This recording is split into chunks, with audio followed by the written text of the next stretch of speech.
Earth is no longer a hospitable place for humans. It's been 15 years since massive solar flares destroyed the planet's ozone layer, turning it into a desert, most of which are no longer habitable to humans. The damaged ozone layer has made the Earth experience extreme weather with hot temperatures increasing to 66 degrees Celsius, or 150 degrees Fahrenheit. This apocalyptic event has destroyed almost all human beings on Earth. One of the very few survivors is a robotics engineer very talented named FINCH. Weinberg. FINCH survives in the underground St. Louis laboratory, which was previously owned by the company FINCH worked for before the natural disaster. He doesn't live alone in that place apart from his robot maid, who he named Dewey. He also has a pet dog named Goodyear. Good boy, Dewey. You miss me. Yes, I missed you. Look. To survive, Finch must go outside to find supplies or explore the surrounding area. He uses protective clothing that he designed himself. During his wanderings outside, Finch would only take Dewey with him and leave Goodyear where he was. Someone's gonna be happy tonight. He will go home after clearing one place, or if bad weather with an extreme storm is coming, usually the clothes Finch is wearing will give a warning about the storm. Finch should already be back before the storm arrives, or he will be trapped outside for a long time, might even die in the middle. Storm. That day, Finch was almost caught in the middle of a storm, but luckily he was able to drive his truck fast and back to the laboratory, which is now called his home. 260.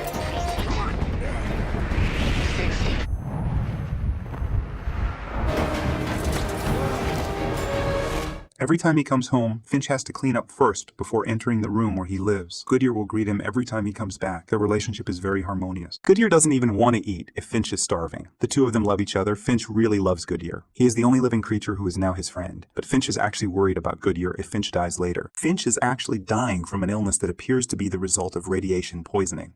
Therefore, Finch took the initiative to create a humanoid companion robot that is more sophisticated than Dewey's to take care of Goodyear if Finch later dies. Through encyclopedia books, including manuals for training and caring for dogs. The robot he is designing is filled with a lot of information, so he can be competent in caring for Goodyear. Finch knows his time is limited. He tries to complete the creation of the humanoid robot he designed as quickly as possible. Not an easy thing at first. Finch had encountered obstacles because the robot was unable to speak to respond to his questions. But after a few changes, he made the robot function as Finch expected. You understand? The problem was that Goodyear did not trust the robot and even showed his displeasure by peeing on the robot's body. Something that Finch needs to overcome in order for Goodyear to get close and accept a robot that will replace him taking care of Goodyear. While he was processing encyclopedia data into a humanoid robotic system, the power went out in the laboratory. Finch goes up to the roof to fix it, but then sees that a heavy storm is approaching St. Louis.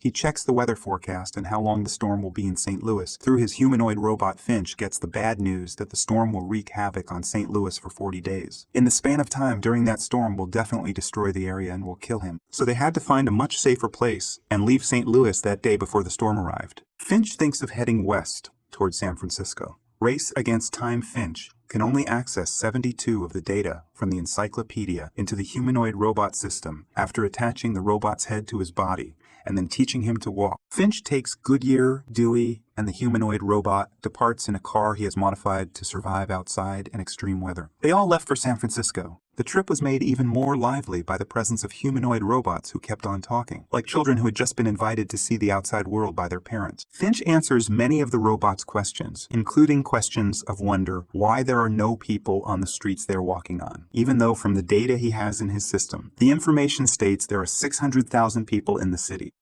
Let me sit down. Where is everybody? The car continues to move away from the storm. They stop in a town to fix something behind the humanoid robot's head. Finch also invites his humanoid robot to go to the cinema to find Goodyear food. Finch realizes that his data processing is not perfect. He still has to teach his robot some important things to survive and think like humans. They had a little fun by popping popcorn, taking advantage of the hot temperature outside. It's a shame the fun moments didn't last long because they were chased by a huge tornado. Somebody else's property.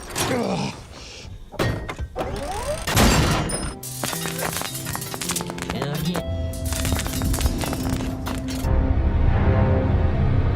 Finch must immediately find shelter for them or avoid the tornado, both of which are impossible to do because the storm is moving very fast. Finally, Finch stops the car and has to drive a peg so that their car is not swept away by the storm. Finch's body condition is unstable when several pegs hit. Hasn't plugged it in yet. The humanoid robot finally takes over the task, and luckily he is able to imitate Finch to do this so quickly, a steel peg sticks into the ground. Holding the car from the vortex of the storm, a few minutes survived in a terrible situation. 3 pegs could not hold the car until only 1 steel peg remained. Fortunately, the storm passed and they all survived.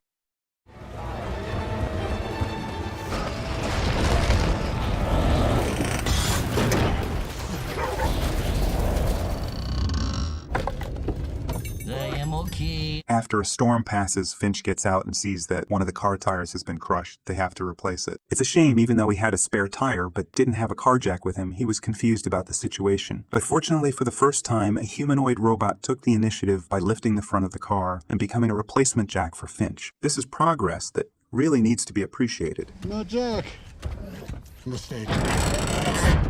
Initiative. Finch then offers the humanoid robot to choose its own name. The robot says the names he knows from the encyclopedia of the names of great figures in history. Finch refused, but then the robot said the name Jeff, he wanted it to be a short and clear name. Finch agreed, and from that day on he was called Jeff. Jeff.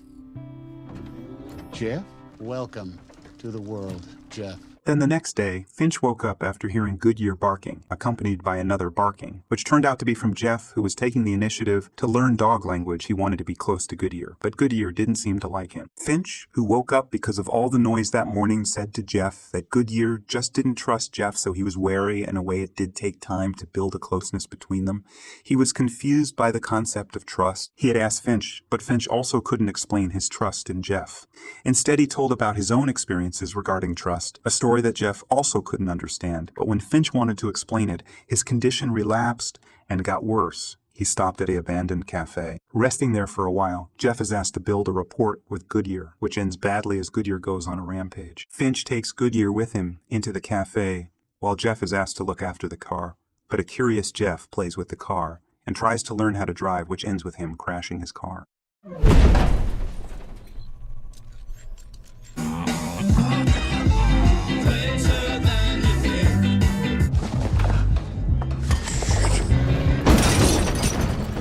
Finch can't stop it because the car is speeding into the sun's rays. The skin of any living thing burns in its rays due to the depletion of the ozone layer. Since this incident, Finch finally taught Jeff to drive. He also taught some valuable lessons about life and how to protect Goodyear. I am an excellent driver. Things will happen to you. A raw emotion will find you. How you deal with it will define who you are. Oh, it happens to all of us, whether we want it to or not. Finch's condition worsened over time as Jeff tried to take good care of him and make sure they still headed for San Francisco with Jeff driving. All of these actions were seen by Goodyear, who began to trust Jeff. While Finch is asleep, without him knowing, Jeff goes to the hospital after entering the Denver area. He invites Dewey to go with him to loot the hospital. But this will soon be a fatal mistake. Jeff is busy looking for loot on the second floor. He realizes that Dewey has been crushed by a bear trap. It was a trap set by the humans living in the place. Finch tried to save Dewey and Jeff, but only Jeff in the end. He was able to take him out. Finch was furious at Jeff's actions, especially after he realized that they were being followed by a car that had been following them from the hospital. As they try to hide, a panicked Finch accidentally destroys a part of the solar panel on the roof of the car by smashing it into a small tunnel. Luckily, Jeff is strong enough to push the car and manages to hide it down the tunnel until the pursuers leave.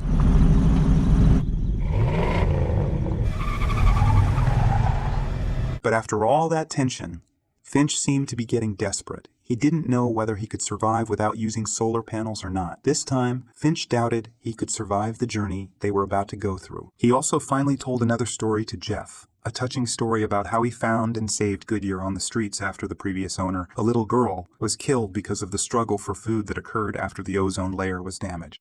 Goodyear was found in the pink bag the girl was wearing before she was shot dead by an unknown man who wanted to steal her food. Before I could leave,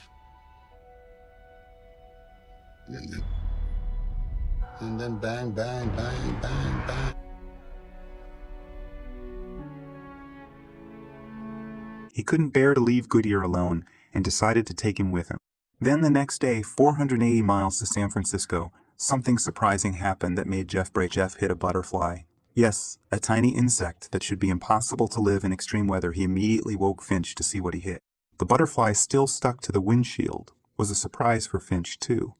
He wasn't sure why the butterfly could be outside. The only reason why it could be was simply because the ozone layer had improved in the area. So just to check, Finch walked out, and guessed right, he was near the San Francisco area. The hot sun no longer burned his skin anymore, even though he came out without any protective clothing.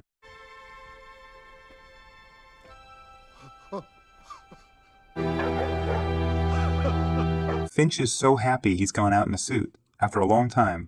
They spend the afternoon in the sun. Finch tells about his family background and how his father, who left him for a dozen years, sent him letters. Finch never got to meet his father. And that was the last conversation with the father, whose face he didn't recognize. Meanwhile, Jeff wanted to hurry to San Francisco, but Finch sadly said that he was dying. He might die soon. Finch taught Jeff to play catchball with Goodyear. After that, Finch's condition worsened. He started coughing up blood and was completely unable to continue his journey. Jeff walked him into the car. Finch lay on the bed, accompanied by Goodyear. Jeff went to tidy up his things, and he waited outside. Until nightfall, Finch finally died. Goodyear was so sad he kept barking his groans over Finch's passing. The last joy they felt that afternoon became the closing joy. I'm dying, Jeff. I'm gonna die.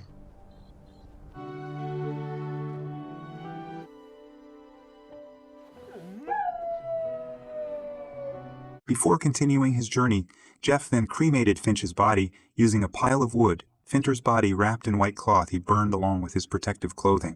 Now Jeff has to take care of Goodyear alone. They have nowhere to go. Jeff is also confused what to do after Finch died. The first thing he did was refuel and feed Goodyear. Goodyear finally started to get close to Jeff. Goodyear was the first to invite Jeff to play catchball. This made Jeff happy and touched. Finch should have seen that. Their growing closeness also made Jeff know what to do with them after Finch left. They continued their journey to the San Francisco Bridge. Jeff found the city habitable for living things, even though it was very quiet. With the many notes and photos of the people on the San Francisco Bridge, it proved that there was indeed a very decent life there. And there too, Jeff left photos and drawings of the three of them made by Jeff as a final tribute to Finch. Jeff and Goodyear cross the Golden Bridge and start their new life in a city full of living things, so they will no longer feel lonely over Finch's death. The movie ends.